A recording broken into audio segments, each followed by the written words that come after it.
in the mid 2000s, just about every major airline pilot lost their pension plan. That's right. And I was in the right seat, still fairly young at the time. I would fly with a lot of those pilots, and they were absolutely, honestly freaking out about the loss of this pension because they had all their retirement plans based on having that pension in place and didn't save in their 401k. Exactly, because they didn't need to, because they were going to get that check every month, right? And unfortunately, that led a lot of people into some fairly risky investment behaviors, where they were hoping and praying rather than using their brains and doing what they had done to get them to that point in their career, which was make intelligent decisions. Right.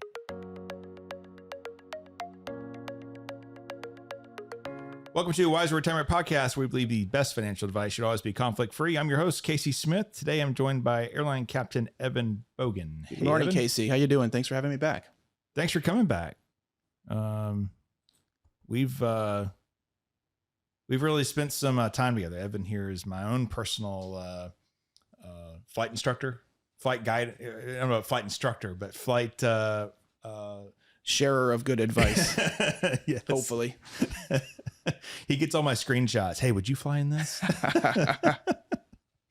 But anyway, welcome back. Thank you. It's always good to have a conversation with you. I think today is going to be very interesting because today is about building wealth in the aviation industry. And if you're not in the aviation industry, there's a lot of stories and tidbits that you can apply to you.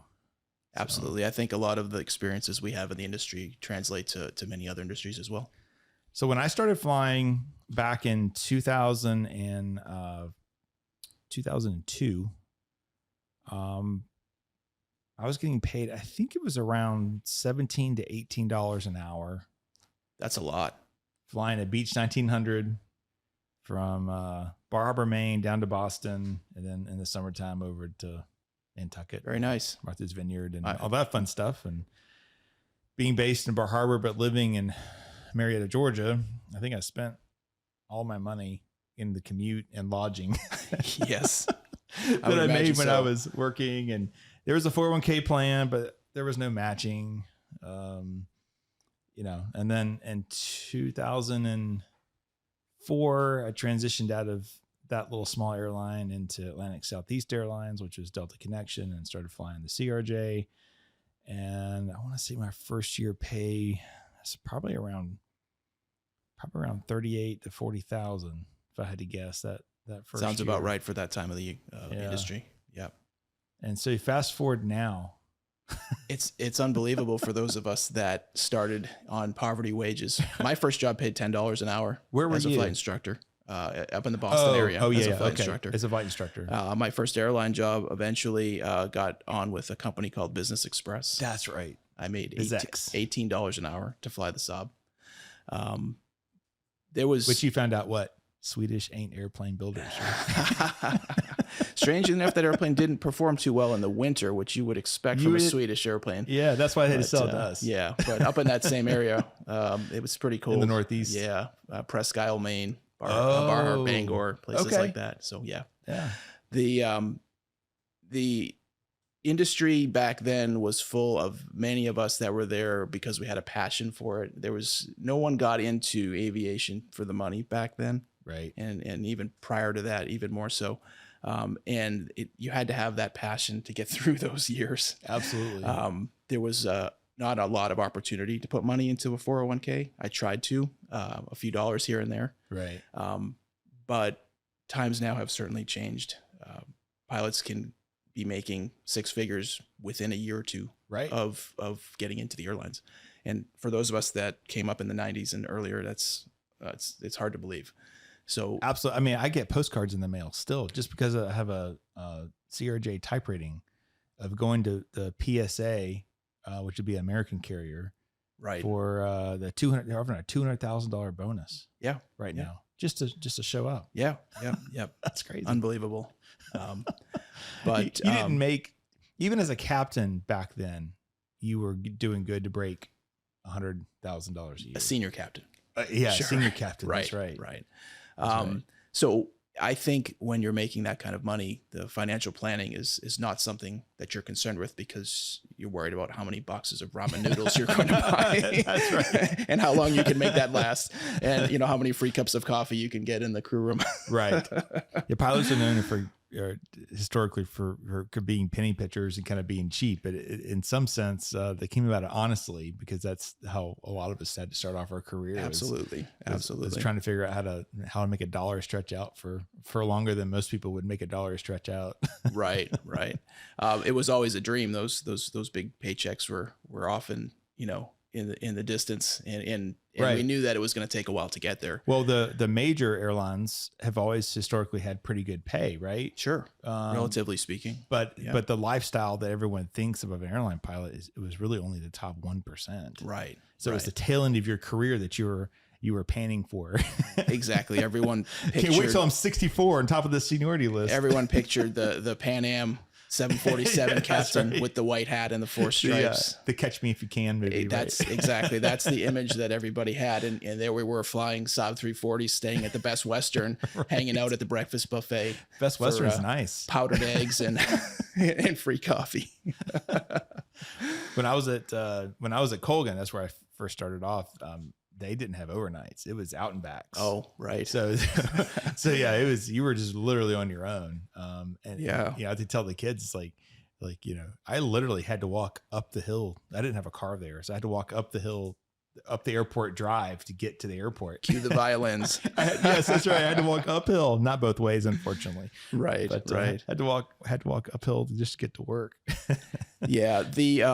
I think, we were so focused on where we wanted to be back then, that it was tough to picture how we were going to get through the difficult times, right. Because, it was glass half full, because we were getting paid to fly airplanes, and that's all we cared about. That's right. That's right.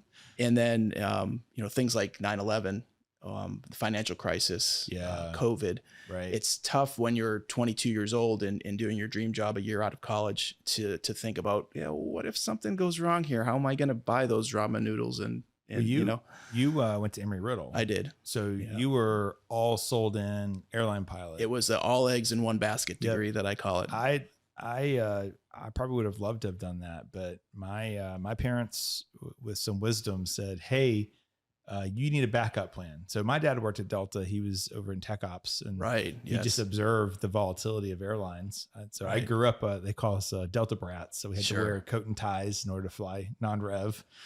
Of course. We go up to Washington, DC for like day trips, and which is really cool. Cool way to grow up and experience and see things. And, but they were wise. And so that's why I went and got my finance degree. And I had a passion for two things: passions for airplane, and a passion for finance.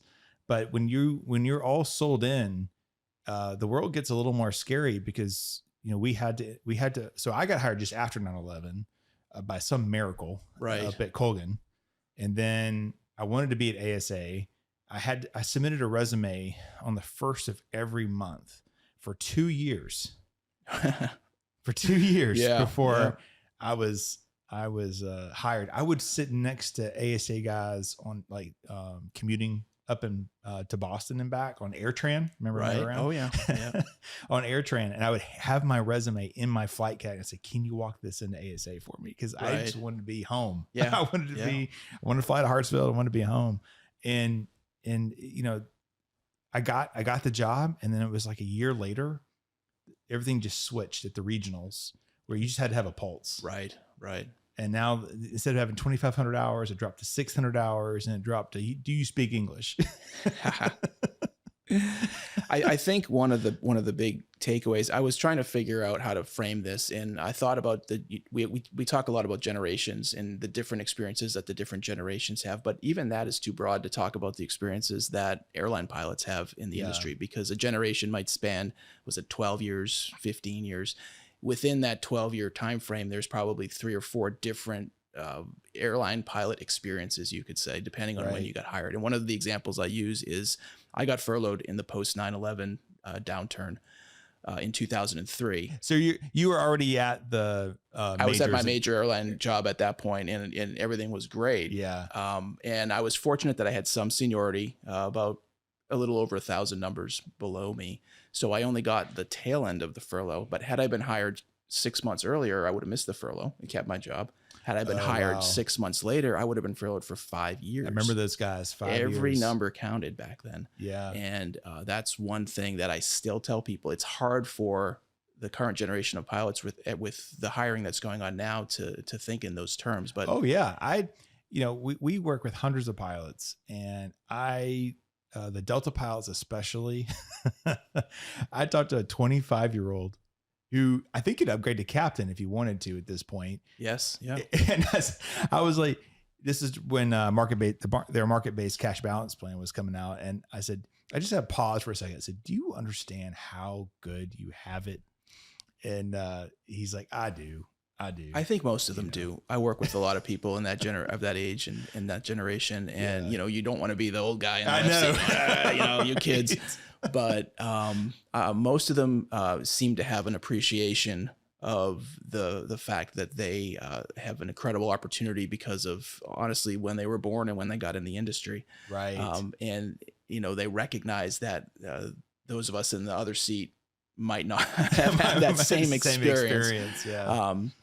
We still get the opportunity to I call it the captain privilege of dispensing unasked for financial advice, because that's what I right. all those years in the right seat from the guy sitting next to me. So when I was at ASA, so I remember I started Wise Wealth Management almost immediately after joining ASA, because I was like, okay, this flying thing may not work out for me. And I still have this other passion for financial planning. So we started, it was a slow start, but we started it. And so the point is I had additional income. Right. And so as a captain, I would regularly buy the entire crew meals, the whole trip. I would just buy everyone's meal the entire trip. That's unheard of at the regional airline industry. It's unheard of the regional airline. But remember that in our RJ, there's only one flight attendant. Well, right. There's one FO. But I remember a guy. So Comair was a regional airline that shut down. Right. And ASA took a lot of the Comair guys. I don't even know if there was even an interview. I just know that a bunch of them had shown up. Captain, long-time captain at Comair. And we would fly. He would just be sitting there staring out the window. And finally I said, so hey, how are you doing? Like, how are you and your family adjusting to this? And, because being the planner, I'm thinking, sure, this guy's got to be freaking out right now. Right. And as a pilot, I'm like, how stable is my first officer? And basically he's like, we can't even pay our mortgage. Right. And I said, do you have family help? And he's like, nope. I said, okay, I'll tell you what, we're going to find the best meals we can for the next 4 days. And we're just going to kind of forget about that for a minute. Yeah. Yeah. And that's all you could do. But that was the state of the industry at that point. No one was thinking about how do we build wealth.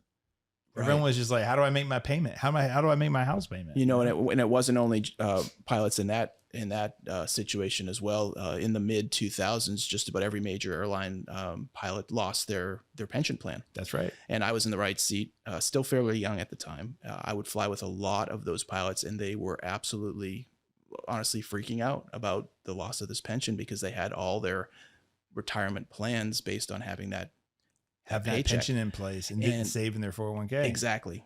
Because they didn't need to, because they were going to get that check every month. Yeah. Right. And unfortunately, that led a lot of people into some fairly risky investment behaviors where they were hoping and praying rather than using their brains and doing what they had done to get them to that point in their career, which was make intelligent decisions. Right. And I know we talked a little bit about some of the crazy stories that we heard from pilots over the years, Ponzi schemes, risky investments in real estate in crazy locations. And it always ended up with what should have been a red flag. So-and-so promised me 30% if I put in this money on this strip mall in, this random place in, Iowa or something like that. One of the things we talked about was the concert promoter who was a former airline pilot and took a lot of investment money from pilots, and they trusted him because he was a former airline pilot. He said, oh, this guy, he's one of us. He's not going to steer us wrong. Yeah. He did. He was running a Ponzi scheme. He ended up in jail, and all those pilots lost a ton of money. That's like I went in for my medical one day, and it just so happened that I had an article published in the newspaper, and there's a guy sitting across from me. He's reading the newspaper. I'm not thinking anything about that at that time, but he lowers the paper, raises the paper back. I was like, "Hey, you're the guy in the paper. I have a question for you." And this is a airline pilot that had invested his entire savings, like IRA money, everything. Like I think he even took paid the taxes and gave it all to his brother-in-law, which, you know, we always know where that ends sometimes. But it basically developed for some Florida development land. And basically the bank, this is back during the financial crisis when banks were calling even good notes. So they called the note, and he wanted to know my opinion of how much money he would get back. I was like, well, you don't give the bank $1 and then get $3 from the bank. And then if they call the note, you know, you wouldn't get any money back. Right. And all I could think about for months was like, man, that poor guy is like, what possessed him to put all his money into a leveraged development program, you know? Right. We like, how does that happen? We're smart people. When we were discussing this, we talked about the term expectation bias, and that's a term we use in the aviation safety industry to describe the root cause of accidents or incidents in some cases. Once we wrap our head around a specific outcome and decide that this is how it's going to work out, we tend to shut ourselves off to any other possible alternatives. Hey, this is going to work out great because the person giving me advice is a fellow airline pilot, and a fellow airline pilot would never steer me wrong. Or my brother-in-law. Or my brother-in-law. So we enter the situation with blinders on, and we can't see how maybe this promise of 30% return is not unrealistic. Is unrealistic. Even 10, right? Yeah. And maybe any investment advisor that would promise you any specific number is maybe leading you down the path that, you know, they were trying to get you on. And we should have a little bit more awareness of that we're being sold a bill of goods, I think is the term. I'm very passionate about protecting our pilot community. And that started when I was at ASA. We did pilot workshops. A guy by the name of Sterling Roach at the time was our RNI chairman, and he was a captain on one of my trips. And at the end of the trip, he's like, "You've got to come do workshops." Right. I was like, I don't know about that. There was really no risk for me. The union covered all the expenses, but basically I took a little bit of Dave Ramsey. Right. You know? Right. And cause we had regional airline guys that were retiring, but mostly it was younger guys coming in. And so look, you can't get ahead of yourself here. You gotta try to live this debt-free lifestyle. And, right. And what people, I don't know how many guys you've met and gals with student loans right now, but back then it was a double whammy. You'd come out with $150,000 to $200,000 in student loans from Embry-Riddle, from a Flight Safety, wherever. And then you had a low pay scenario for almost a decade. Absolutely. And then what was really bad is when you met your spouse, you fell in love with someone also with $200,000 in student loan debt, also an airline pilot. Right. And now you're making $60,000, $70,000 a year, and your loan payments are bigger than your income. Right. That was a big problem back in my day. My wife's a teacher, so she had the same situation. She came out of school with a lot of loans and a fairly low paying starting job. Yep. And we had to work at it. And it took 10, 15 years for both of us to dig out of those debts. In the last 5 years, I've gotten emails from a lot of the people that helped counsel during my ASA days to say, finally got them paid off. Yeah. And they still remember you, because when I fly with someone from ASA generation, I mention your name and they say, "Oh yeah, he was the money guy." That's hilarious. So that's your legacy. That's my legacy. The airline's gone, but you were the money guy. I was the money guy there. That's funny. Hey fellow aviators, before we dive back into this episode, I've got some awesome news to share. On our website, we've got a freebie just for you. Our team of financial advisors has done the legwork to provide you with free 401k allocations for all the major airlines. Getting your hands on your airline's specific allocation is a breeze. Just click the link in the episode notes or head over to pilotretirement.com. Now let's get back to the good stuff in this episode.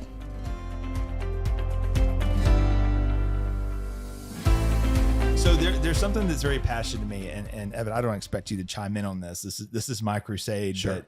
But right now, there's a company called RAA that was started by airline pilots here in Atlanta, sold to a company called Allworth Financial back in 2019, 2020 range from what I can tell. But we've gotten probably 20 plus clients from that firm, and people come over and I ask questions about their experience at their firm, one, because I'll make sure they don't have that experience here. What I found out here recently is something that's really disturbing, in that they are growing their business by paying airline pilots to refer other airline pilots. And I thought, that's interesting. So I guess there's just airline pilots like me that are just a part of, or like I was, but it would just be a part of a big firm, and they're referring people. So I started looking into it. My team here started looking into it. And actually what all they're doing is, there's some loophole in Texas that they can get a pilot registered, but they've never taken a Series 65 exam, Series 7 exam. They're not CFPs. Most of them are not CFPs. And what's happening is, you could be flying with someone that could be really pushing RAA, saying, this is a great company, this is a great company. At the same time, they're receiving compensation for you going to that company.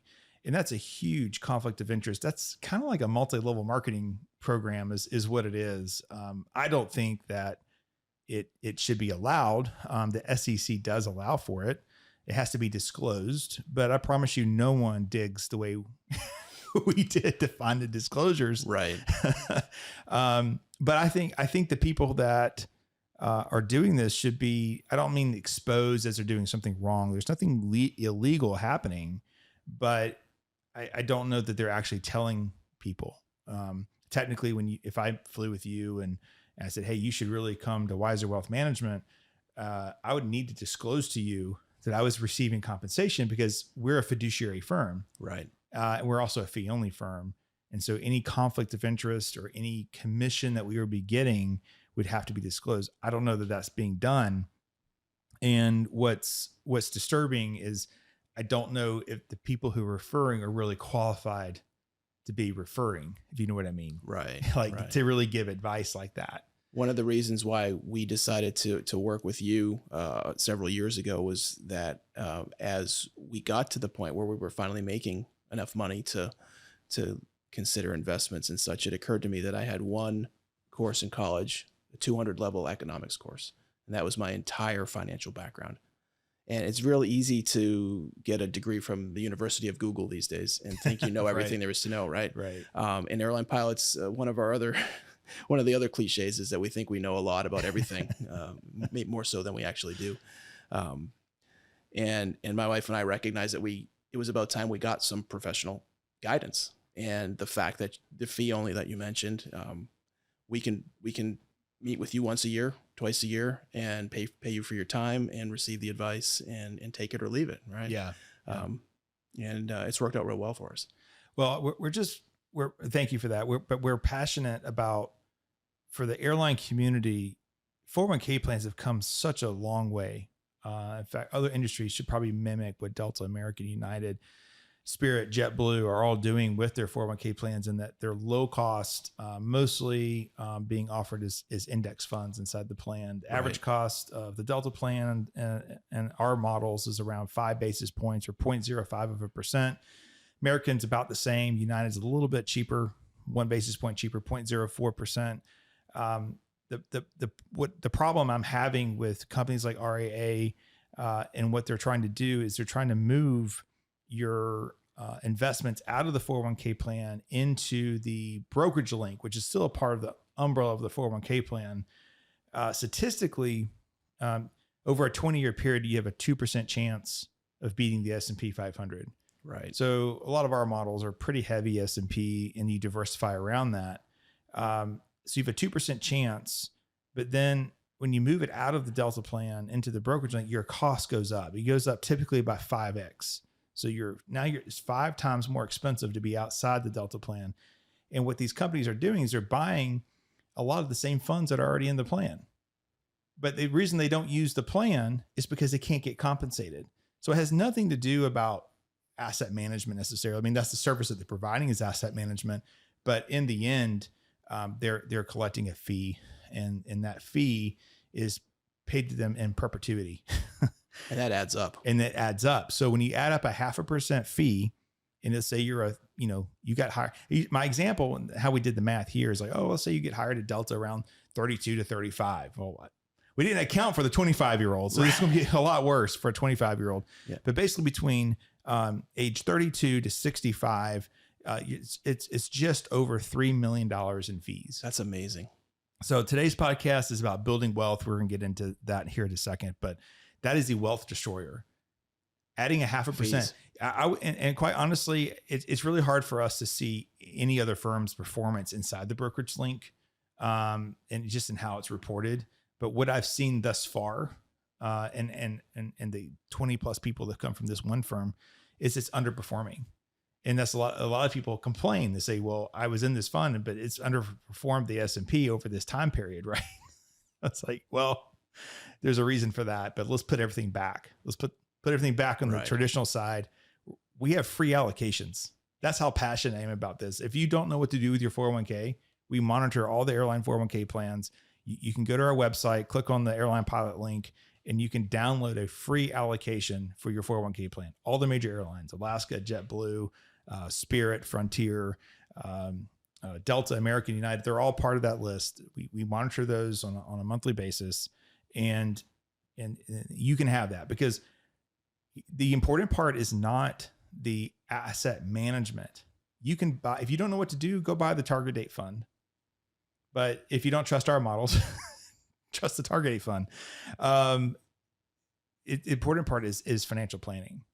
It's looking at the whole picture and understanding that, hey, there's a property casualty risk. Hey, some estate planning needs to get done here. Or, hey, what does even life look like in retirement? Let's forecast what you're saving. I mean, most major airlines now are 17 or 18% of what you earn is going into the 401k plan. Right. What happens if you don't put money into your own money into the plan? Let's talk about tax planning. Like what buckets do you want to have available to you at 65 so you can have a lower tax in retirement? Because thankfully you're in a high tax bracket now for most pilots. Right. There's a few still hanging out there. The Atlas guys are a little rough. Yeah. I saw someone recently at a Ameriflight, and that pays not that great. Right. So there's still some jobs out there that haven't quite caught up, but for all the major carriers, it's looking pretty good. Yeah. It's looking pretty good. So I'll get off my soapbox on that, but just know that we're a close knit group. Airline pilots are, and you just don't. But you still have to be careful. You have to have your guard up. Absolutely. You have to ask questions. And hey, maybe you're a really happy RAA client. I just don't think that how they're conducting business is in the best interest of airline pilots. Understandable. So let's take a minute. Let's kind of shift gears and talk about building wealth as an airline pilot right now. So we're past this don't make any money phase. Right. You've done some recruiting over at Auburn through your airline. What are the Endeavor guys starting off now? Do you know if you go to Endeavor, is it around 80 or 60? I don't know off the top of my head, but because I see their pay scale, but then they have all these incentives for sticking around. Exactly. So I think that stuff adds up to being $60,000 to $80,000 maybe first year. I would say so. Yeah. So I mean that's. Was it still going to cost you $100,000 a year to go to Auburn in the aviation program? Well, yeah, if you can get in. Right. If you can get in. Is there a line? It's very competitive. Wow. Very much so. Yeah. So if you're in Georgia, where would you go now? Middle Georgia State has got a fantastic program now. And probably the Hope would cover some of that. The Hope would. Yeah. I've been down there on recruiting visits. It's a really, really fantastic aviation program down there as well. That's awesome. In a fairly rural area. So there's not a lot of distractions down there, which they always tell us when we go down there. Right. I think that's a fantastic choice for Georgia students in state. In state. And then, there's 20 plus big aviation programs around the country now. You get out of that. And anywhere from state-run schools to to the big names that you read about in the magazines and stuff like that. And at the end of the day, every single one of them is going to finish you with a degree and your ratings, and you're going to be as well qualified for those jobs. What about a traditional 4-year school and you finish and you do like an ATP type thing? There's plenty of folks that are coming up through that way as well. And you know, I can't speak to that. That's not how I entered the industry, but the state of the industry is such now that if you have a degree, you don't even, you know, in many cases you don't need a degree, although it does make you a lot more competitive, as from what I hear. Yeah. I would say, you know, everyone needs a degree. You know, the college experience plus, you know, getting your ratings at a place like ATP or one of the other large flight schools is going to make you just as go down to flight safety too, right? Can't you just go down to flight safety? I don't think they're not doing initial training anymore. No, they sold out years ago. Okay. And that is now the Skyborne Academy, which actually Delta just bought into. Okay. And they're using that as their, you know, ab initio. That's right. I forgot about that. United has something too. I see. United has the Aviate Academy out in Arizona. And same deal. They're taking applicants and they're molding them from day one to be the airline pilots that they want to hire. Taxi on the center line on that Cessna. That's day right. one. Speak with the deep voice. There was I came back from Montrose, Colorado recently, in the captain, like he's 12 years old. It was a 7-3. And I was like, man, young, this is a young crew. He just loved being a pilot. You could tell. But he did, I think 4 weather briefings, what the weather was in Atlanta on the way back over the PA. I was thinking, you know, we have free Wi-Fi now. We have cell phones. They just want to watch their movies. Right. But I could tell he was enjoying his flight, and that's cool. Totally get it. You know, we talked a little bit earlier about cliches, and it seems kind of funny because you would think that anyone that is interested enough in finances to be listening to your podcast would know these things, but I think they're still valid and probably still worth reinforcing. You know, have that emergency fund, and, you know, live within your means, invest fairly conservatively, and let your money compound over years. It seems like basic stuff. Right. But at least to me, you know, from where I'm coming from, it's worth reminding people of, I think, because I do fly with those 25-year-olds and they're talking about their $500,000 house and their $75,000 car. And I'm happy for them that they can do that. I'm happy for them that they can afford that at that age.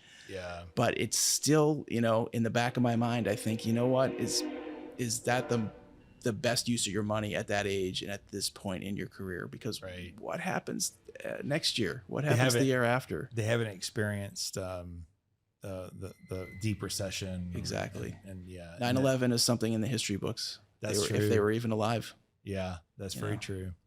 Yeah. So you think about principles of financial planning in general, and number one, anytime we have pilot families or any family come through here, number one is debt. What kind of debt do you carry? And a lot of the people that call us have low debt, but occasionally people come through, they're within 10 years of retirement. And I'm like, hey, you got to start picking up some extra trips. You got to start eliminating this debt. And I try to give them a path. I want everyone to have a path to success. Right. But a lot of times it's not saving for your future right away. It's eliminating the debt. Because we want to go into retirement debt free, ideally. Right. And so eliminating debt's number one. Number two is establishing that emergency reserve fund. And as a pilot, you don't think about, I don't know if you think about losing your job right now, because there's not enough of you. Right. But what if it's not your job you lost? What if it's your health? Right. Exactly. So that could sit you on the sidelines. And so American Delta, we actually have a comparison. We did American Delta United comparison on benefits, and all of them do it a little differently, but they're the same. You're pretty good for 2 years. Right. After that, you might start feeling a crunch if you're living on every dollar that you made. Right. Because you're looking at 50% if you're lucky at exactly. that point, right? Exactly. So, so it's how much of emergency savings should you have built up? Number 3 is going to be forecasting your retirement projection. Are you saving enough for retirement? It's hard to meet a 25, 30, even 40-year-old Delta American United right now, or even Spirit. They had a new contract. Alaska is another one with their new contract that is not saving enough in their 401k plan, because you're having anywhere from 16, 17, now 18% contributed of what you make in to go to your 401k plan. That's unheard of in any other industry right now. Right. And you're at the point where you need to worry what happens when you fill it up and you hit that max. Yes. Because a captain at any of those airlines by July or August is going to have filled out their maximum retirement. That's right. So now we're projecting that out and then say, okay, what do you do with the excess? Your 401k is getting maxed out at 66,000. Then we're going to go calculate, well, you can put money into your market-based cash balance plan. American launched theirs January of this year. I believe United is online as well. Delta's had theirs for, I guess, technically since October, I believe. Southwest does theirs a little differently. But basically, as much as that you can defer of that 16 to 18% is not getting taxed. So if you're already maxing out your 401k plan, more than likely you're in a 32 to 37% federal tax bracket. So that's why we want to use those programs is to defer as much as possible and withdraw at a lower tax bracket in the future. So you're already building wealth through your 401k. You're building wealth through your excess, your overflow of that company defined contribution into your 401k plan. Then the next thing we'll go solve for is college savings for families. Say, hey, how we can get the kids to college? These are some strategies. Every family has a little different strategy there. And then we get to the fun part, and this is where most airline families are at now, is what do you do with the extra dollar? So historically, we spend our extra dollars and it disappears in 20s and hundreds, and we don't know where it went. Boats, airplanes, cars, exactly. Condos in exotic locations. Right. So there's, we call them opportunity funds. And so you want to establish an opportunity fund to throw that extra dollar in. You pick up extra trips. You've got a bigger paycheck. Where does that money go? It goes into your opportunity fund. It's not counted for retirement. It typically is invested a little more conservatively than maybe how you'd allocate your 401k plan, but it comes for an opportunity. So hopefully not for concert promotion. hopefully not turning it over to something that you don't get a return on long term. But ideally it looks like a second home. It's maybe this big family vacation you want to take, build a legacy. Right. It's maybe an investment opportunity. We have a pilot family here that owns a very expensive dressage horse. Wife's a vet and she loves showing the horse, and they want to build an equine facility for training, therapeutic training, like water tanks. Oh, right. And all kinds of stuff. Right. So you're talking millions of dollars in equipment and property to get set up. So their opportunity fund is for that. It's a, hey, in 10 years, it'd be great if we could have a down payment to start this business. And my wife could leave being a full-time vet and focus on her real passion. So that's the important part is understanding, like, having goals and saying, this is where I want to be in 10 years. This is where I want to be in 20 years. And then you back off of that and you go, okay, what do I have to do this year? Maybe it's cleaning up the credit cards. The next year it's something else. Right. Yeah. Yeah. And one thing that occurs to me as well is, you don't want to avoid the opportunity to live for today by saving for tomorrow so much. Does that make any sense? No, it does. We're most of us are in a position that we never expected to be in when we started. We always hoped to be here, and taking a few dollars out of that paycheck to enjoy things today with the family, like you mentioned, building a legacy, those trips and stuff that your kids will remember in the future is just, I think, as important as putting every dollar away and eating the ramen noodles even today so that when you turn 65 you don't have to. Very true. And that's part of our retirement projections is we have this, you remember the probability of success meter, right? Right. And so you don't want to be at 99%. You want to be like in the 80s because the software is so conservative. But the reason why we show that is, like, you're on track for retirement. So that's great. So that gives you the freedom to be able to do other things. Sure. And what you're talking about, I'd say 30% of the people that we work with, the pilots are still very tight with their assets because they remember the battle scars of the past. Certainly. And when you're able to show them that, hey, you're on a great track, and these are your numbers. I couldn't take someone else's numbers and apply it to you. Right. Everyone has it's their own unique plan. But you can breathe in this, just the stress that comes off of that. Man, I love my job. That's awesome. We just took this guy's anxiety out completely. He's going to sleep great. Yeah. He's going to stop picking up every extra trip because exactly. Be home with the kids a little more. You don't have to work 25 days a month. Right. Exactly. Yeah. Exactly. And I think one thing I'll add is investing should never be complicated. There's no secret sauce. And people think that there's a secret sauce. Oh, I have this option strategy. Oh my God. I flew with so many guys at ASA that were subscribed to some options email newsletter. Right. And I think every single one of them lost all their money within a year. Yeah. But there's no secret sauce. It's time and compounding. Yes. Yep. And you know, we tend to try to outsmart things, thinking that, oh, I'm going to go to cash. I'm going to sit on the sidelines until this gets better. And really what we're doing is we're just making emotional decisions. There's really no data, hard data that supports any of it. If you go back and look at the real data, it says you stay invested, keep the cost of investing low, and just, it kind of takes care of itself over time. I think that was one of the things that surprised me most when we started working with you is as I expected, I'm going to pay this professional and he's going to give me this, this complicated investment scenario that I never could have possibly concocted. And that wasn't the case at all. It was actually fairly simple. It was easy to understand when you explained it to me in the terms you just explained it to. Right. And, it's not in 47 different funds. It's fairly basic, and it's easy to understand, and it's easy to see where it's going. And for me, that's helpful because, it's not my passion dealing with my money. Right. It's not something I want to sit down and worry about and think about and wonder if this fund is correct or that fund is correct. And seeing that it doesn't have to be that complicated was helpful to me. Yeah. Thank you.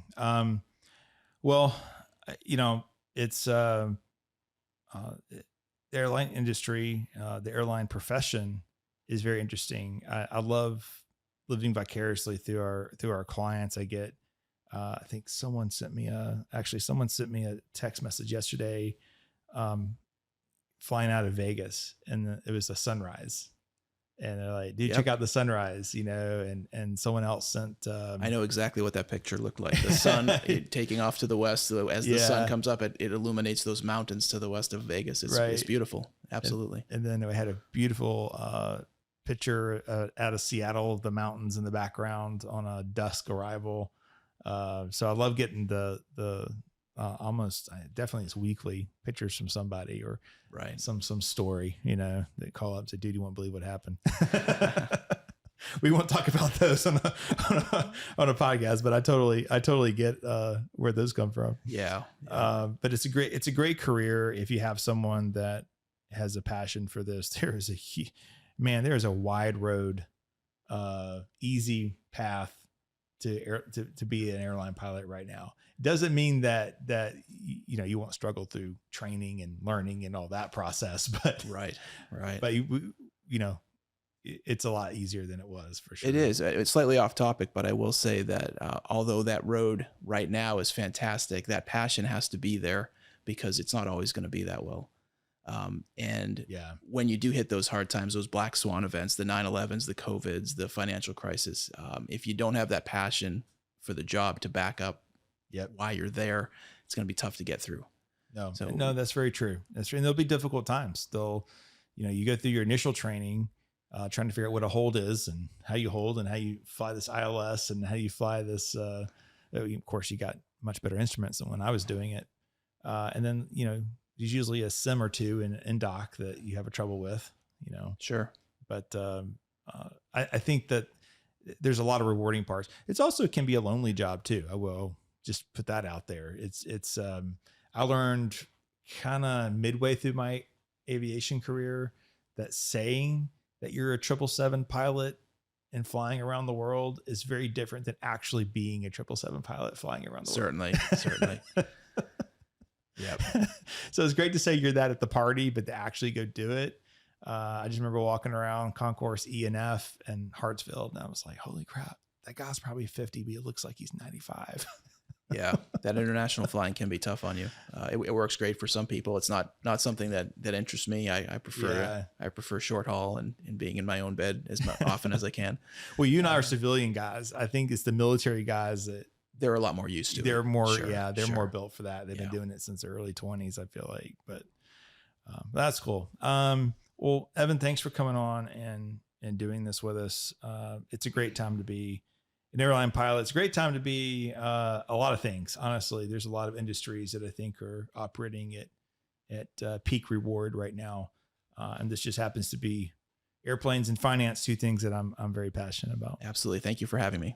Thanks for listening to today's episode. If you're interested in learning more about Wiser Wealth Management, I want to schedule a consultation to meet with one of our fiduciary financial advisors. You can do so by going to wiserinvestor.com. You can click at the link in the episode notes as well.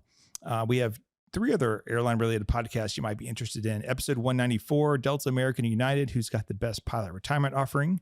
Episode 173, Making the Most of Your Airline 401k. And then episode 162 is your retirement plan ready for takeoff. We also have a YouTube channel called A Wiser Retirement. There we have linked various videos that we've posted related to the airline industry. Thanks for listening. We'll see you on the next episode.